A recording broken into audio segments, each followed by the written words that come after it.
Hi there, I thought I'd do a quick video showing you a technique that works 9 times out of 10 for freeing up a gummed up engine.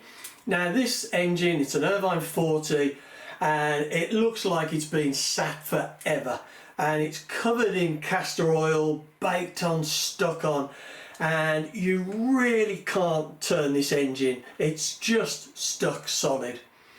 Now we could put a big spanner on it and really wind it round and do some damage most probably. But let's take a lot gentler approach. I mean, at the end of the day, whether we want to strip this to clean it up or we want to get it running and back in a plane, the first thing we need to do really is to free it off. And the way I'm going to do that is simply by applying some oil to the engine, getting a prop on it, and then just heating it up and slowly turning it by hand, softening up that castor oil, allowing the oil I've put in already to flow and mix with that castor and to get this engine moving.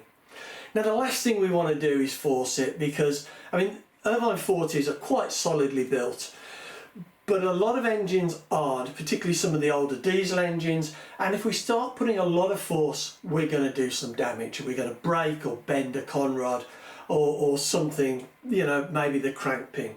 So let's take a softly approach. So I'll get a prop on, I'll get my hot air gun out and we'll see if we can get this thing moving again. Right, so I've got the prop on and you can see the first thing I've done is to remove the old nuts that had just been left in the engine. I mean, I really hate to see old engines that look like they've just been ripped out of a fuselage with the screws or the bolts still left in. Right, the first thing I'm going to do is take the plug out. The last thing we want is the compression working against us. I've put a little bit of thin penetrating oil inside the engine, put a little bit more in. And what I'm going to do now is I'm just going to heat this up with my hot air gun, and then we'll pick it up and we'll try and turn it. So I'll get my glove on ready, and we just need to try and heat this nice and evenly, no one bit more than the other. And we don't want to be too impatient really, and we want to make sure that the heat gets everywhere. We could put it in an oven if we want to, but I'm just going to do it with a hot air gun like this, turning it over, moving it round and just making sure we get that heat all over on this engine.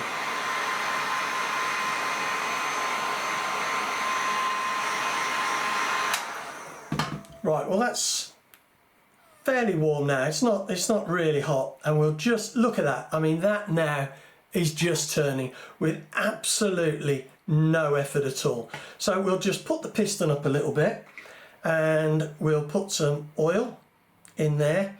The thing we want to do at this stage is make sure that we get it well lubricated as we start turning it, and it feels really smooth actually.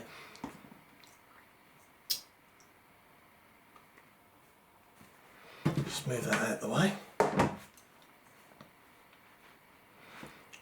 So that now is turning nice and steady, and you can see I can hold it with my fingers now, so it's not that hot, but you can see the piston moving there. So I'm just going to keep, and actually I was going to say I'm going to keep working it, but as I'm winding this now it's freeing up really nicely, and you wouldn't think that engine was stuck at all or had been stuck at all. And all it took was a little bit of heat. So we'll put the plug in. I am going to strip this engine now and clean it up. But as I said, the first stage to that really is freeing it up a little bit so we can get the piston out, the cylinder out. Actually, wow, that's got really strong compression. I mean, I bought this at a swap meet for absolutely next to nothing because of the poor condition it was in. So I am really pleased with that. Well, as I said, a really quick video, just a very simple tip to get these old engines that have been sat turning nice and free. And it's great to see this with such good compression, because as I said, I bought it at a swap meet for next to nothing because it just looks such a mess, but actually there's really strong compression in this, and I think I've got a really good engine. I am going to clean it up when I get time and get this into a plane. Anyway, hope you found it useful. Thanks very much for watching.